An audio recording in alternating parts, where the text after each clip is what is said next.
Hey everybody, this is John, hometown historian. Excuse me. This is the promised vlog. I took a couple days off because I had gotten the first of the Moderna shots for the vaccine for COVID. Sort of kicked my butt a little bit, so cough's still here. Hopefully in a couple months that'll be gone as well. But anywho, so I wanted to just give you some updates on the channel. How much, because of how busy it's going to be, how much I'm actually going to be able to do with this stuff over the next couple weeks, I'm really not sure. Two ideas as well for the Christmas holiday season that I wanted to put up as well. So I'm going to make this reasonably quick. The first idea is called Yuletide Tales, sort of like the haunted history. I want to do something that sort of goes about talking about the origins, some of the weird folklore surrounding the holiday season with Christmas. Excuse me, where some of that came from, that type of stuff. So I think that'll be a fun series to do, reasonably easy. I'm going to probably do that series through into the second week of January, sort of like what I did with haunted history. I did through into, I think, the end of November, and then was done on the 30th. But the other series, which I don't have a name for it yet, I have a few different ideas, but I know as a kid, something I always really enjoyed was going around driving in the evening after it was dark, looking at Christmas lights. So my first one, I'm going to go through the small town of Jonestown. I gotta look at what Myerstown has for their lights, because when I lived there for 15 years, they had some pretty cool. It's like this small town feel where they have on each of the light poles, they have some kind of excuse me, ornamentation. And Jonestown's cool as well, because along the main street they actually have quite a few house lights as well. So it actually is really pretty, and I just thought that'd be something that'd be fun to do. So I don't know how many of those I'm going to get done, maybe 4 or 5, excuse me, before the end of December. The holiday lights one's going to be a little shorter just because a lot of people take their holiday lights down then. So I'll have to drive a little bit further to try to find more lights. Some of these developments you can find some pretty nifty lights. Plus I got to do a little bit of research as well, because there used to be, when I was a kid, there used to be these like really cool places in Lebanon where they put on these amazing displays. How many of those people are still alive anymore and still do that? I don't know. And I think with the costs as well are so prohibitive now, a lot of people really probably can't afford to put on the kind of displays that they used to. Because I know back then, and that was 25 years ago, I think they were talking about, like, for the month of December, it was over $10,000 for their electric costs, which is a lot. And now it'd be probably 3 times that, so that would be definitely prohibitive. But I'm going to check a couple of those things out, try to get those up over the next 2 weeks to 3 weeks. It also is going to be pretty chaotic the next week and a half, because I want to try to be out of here by the 28th. I was hoping I might have a room lined up. Now I'm not quite as sure, but regardless, I'll have a roof over my head, because I'll wind up just going and doing like hotel motel for right now, short term, until I can find something a little more long term. But the next 3 months are probably key for me. As long as I can make it through the next 3 months, I have a job waiting with Jim again, doing landscaping, that financially everything will be taken care of. It's just sort of, this is another one of those things where it's another bump in the road, because I held off on selling furniture and that type of stuff, because thinking, okay, if I have a place, depending on how big it is, I don't need to get rid of my furniture necessarily, and unfortunately I don't think that's going to happen now. So not out of the question, but I don't know, I sort of feel like after I lost my job at Hershey in 2012, I felt like I got blacklisted. And that was essentially what happened, because I couldn't put a job I had been at for 12 years because of office politics and that kind of vindictiveness. You know, you can't outright say, why a person's got. I was laid off, but it was office politics. Like I spoke up about some stuff that wasn't right that was going on, and then ultimately that cost me my job. I reported harassment. A couple hours later, I didn't have a job. Now they laid me off, so via Pennsylvania law, it's a will to work state. They can basically get away with whatever they want. But if they had fired me after I had done the harassment thing, I could have had a lawsuit. But they put me on unemployment, so they covered themselves in that regard. But so this isn't the first thing that I've been through, but since then it sort of sucked. Like I'm not terribly down. It just sort of is what it is. But it's a lot to get thrown at you all at once, and there's aspects of it that are my fault because I should have approached things a little differently. Because I sort of, from what I was being told, I was gonna get disability, which at this stage, if I'm able to support myself financially, I'd rather do that because even long term financially be better off for me. Because once you start drawing from disability, your social security at that stage stops growing. So by the time I get to whatever the age is now that you can draw social security, it'd be better if I didn't have to draw from it because then by the time I get to that age, there'll be a lot more money there per month, and inflation's always going to go up. So, God. I don't feel awful. I sound worse than I actually am, but it's brutal. Like this, I'm looking so forward to once this cough and breathing thing is gone, because they say it's like 2 to 3 months after you get off the lisinopril that it finally goes away. So hopefully that's what's actually causing the problem, and they didn't misdiagnose it. But I took a COVID test and I was negative, so I don't have that.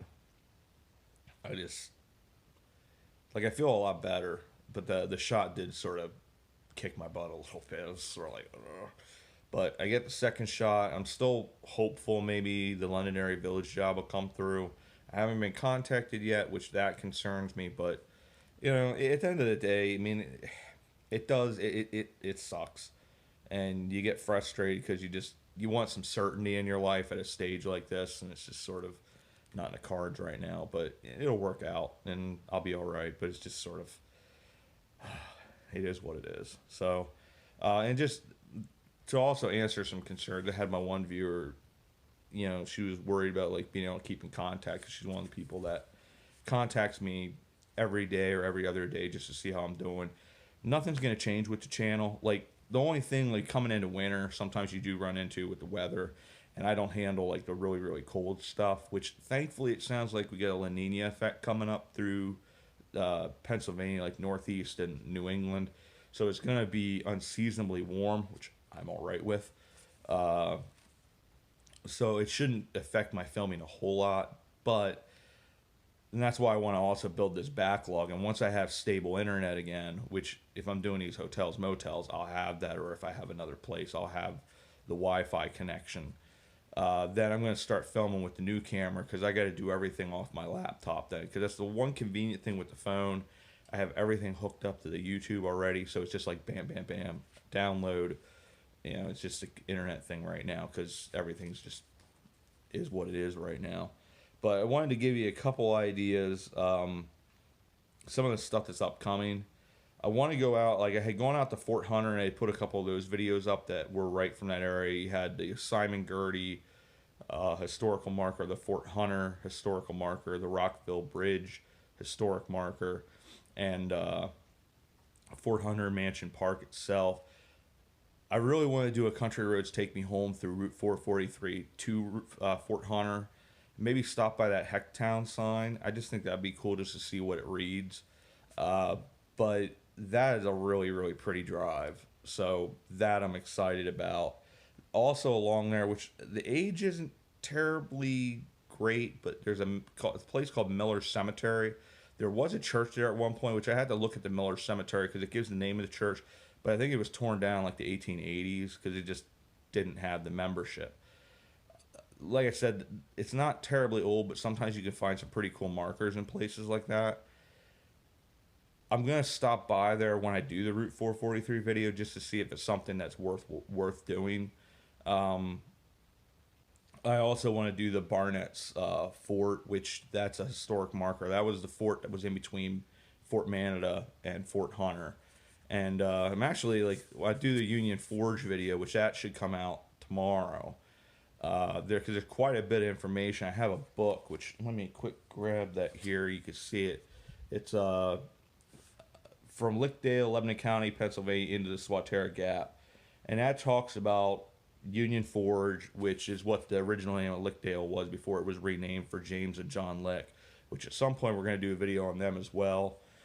I want to wait for my friend Sam to try to get together with him to do a bunch of videos in Fredericksburg. A lot of that's going to wind up being audio because James Lick's life, this the father, we had done the Lick memorials in Cedar Hill Cemetery in Fredericksburg, and really, really interesting guy. He's a guy that could have a film made about several parts of his life because he was a really intriguing guy. He's actually one of California's most important citizens. He was the richest citizen there in a period of time when he was out there. And besides the Lick Observatory, he's really not remembered. I think there's like a back alley or something that's named after him. And like San Francisco wouldn't be the city that it is today without him.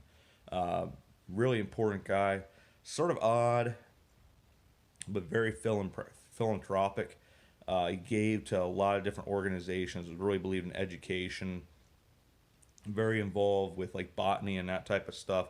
But he was a really cool guy. He looked out for the unfortunate and those type of people, like widows and orphans. And he donated quite a bit at end of his end of his life to them. But this book has been instrumental in some pictures, because the only pictures I was really able to find on the internet for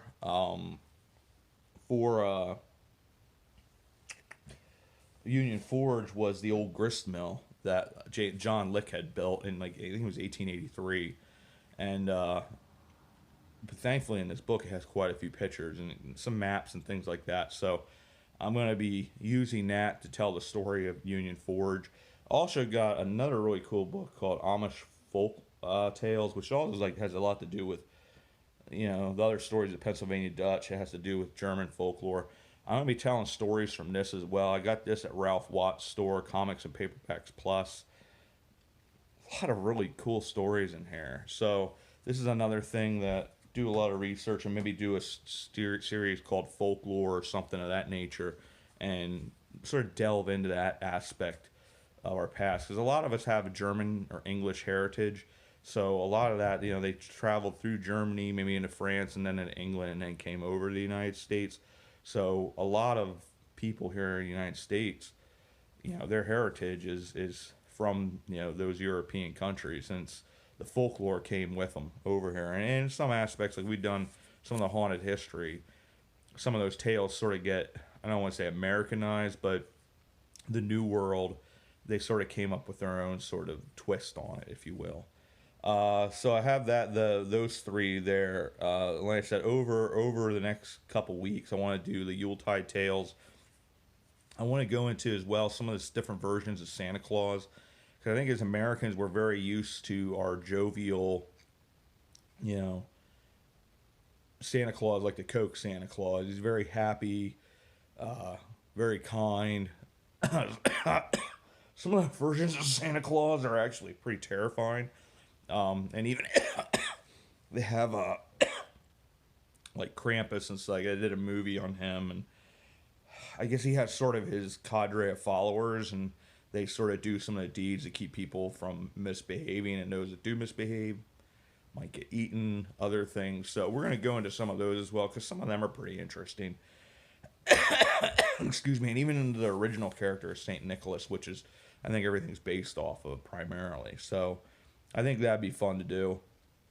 Depending on my walking, I may attempt to do a run to the Bordner cabin, because this would probably be a pretty nice time of year to try that. It's about 1.6 miles to and 1.6 back, so I got to make sure.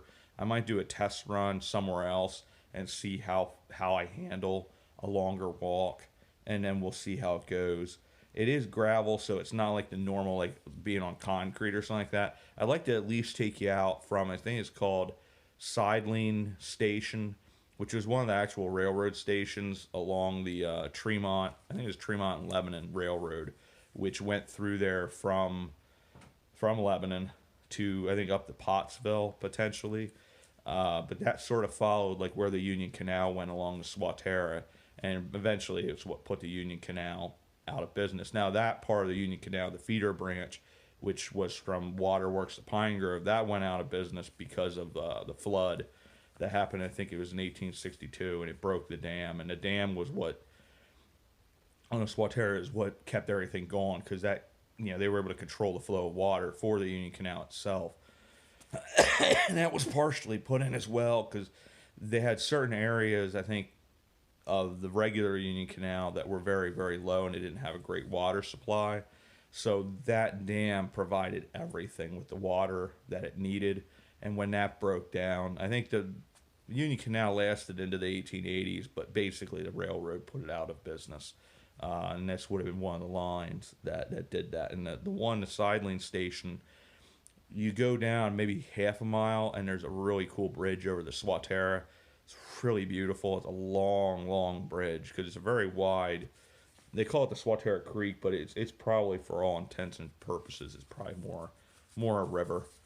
I mean, it's a small, very small river, which is why I think they call it a creek. But it's the same like the Topahawken Creek. There are areas of it that are definitely a creek, and then there's areas that are much larger. And the Swatara has several different branches too. It has the regular Swatara Creek, and then you have the little Swatara Creek and things of that nature. So it's pretty cool. So the boardroom cabin may be something. I still have that Milton Hershey video. That's going to take a lot, so that may be something that I wait to film with the new camera, along with the James and John Lick video. Some of these that are more looking into individuals, they take a little more research. I got to do a lot more prep work on those videos. Those are probably going to wait till January, along with the John Walter and Jacob Albright video, because I'm actually, like, that one I'm going to be filming about 4 or 5 different places. And I got to make sure I get to the right place for the George Becker home, because that's where, I think in 1807, they had their first Evangelical Association meeting. And that was while Jacob Albright, it was 1 year before he passed away. So he would have actually been there. And that's actually the place where he died then, too. So I'd like to be able to show that place. I just have to make sure I know exactly where it is, because we had done the one Country Roads Take Me Home, and I said where I thought it was.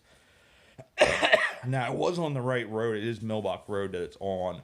It's just a matter of figuring out which home it is, because they give very specific details in the one book I have that tell you exactly where it is. It's just a matter of finding it. So I want to go back to Conrad Weiser Homestead. I did a bunch of Instagram photos for that. I do want to film there because it's a really, really cool place. It is visually, it'll just be a fun video.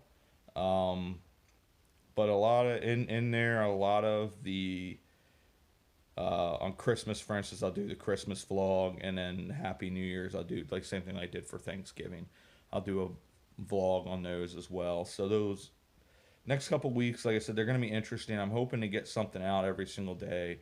It's just a matter of where I'm at any given time, because I held off a couple days, which I probably could have used those days, thinking that if this works out, it sort of changes how I'm going to do things, like majorly changes it. I don't have to put as much stuff in storage, but now I'm going to plan again to put pretty much everything in storage, and I just have to find a climate-controlled storage unit to put some of my stuff that I don't want to be damaged, because the place I'm putting most of my stuff, the reason I want to get rid of furniture, like say this, as much as I'd hate to get rid of it, the place I'm taking most of the stuff, they're letting me leave stuff there for free, but it isn't climate controlled. Probably is not the best place to have something with fabric, that type of thing, like couches and those types of things, because it's probably getting mildewy. It's what I have right now. So, but we'll figure things out, and we'll go from there. And like I said, I got a lot of different plans for different videos and things like that. I do want to get, hopefully here in the near future, get on that series for the heroines of hometown history, starting out with Lindley Murray's mom up in New York City, which that's going to be one purely, it's going to be an audio and what pictures I can find, and give the story of her, because it's an intriguing story. And somebody had told me about Molly Pitcher. There's also a Pennsylvania historic marker that's up in Harrisburg There's a lady who was, I think, the first really politician that had great impact at her time and stuff like that. And that's a person I'd like to do one on. And there's plenty other ones. Plus, I have a bunch of videos, submission ideas from Colleen.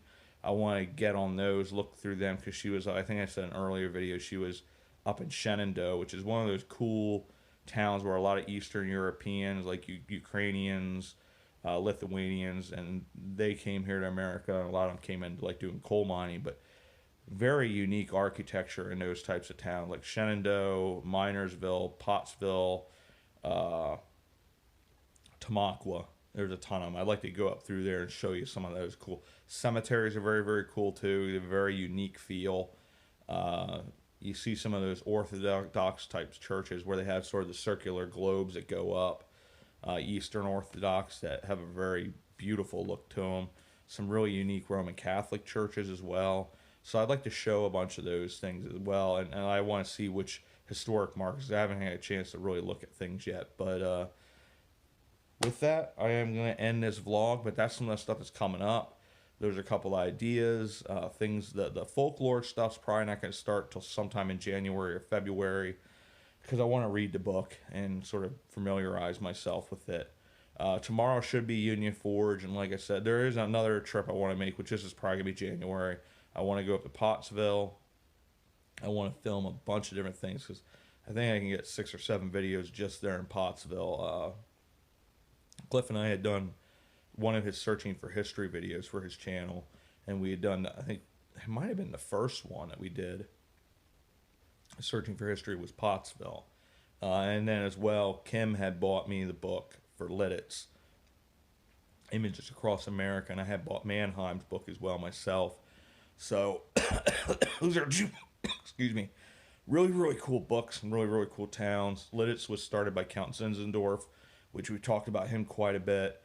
And then we talked, in the Schaefferstown videos, we talked a little bit about a guy named Baron von Stiegel, who is a really unique individual. I believe primarily his business was like glass making. He did a lot of other things too, but like he actually wound up dying penniless.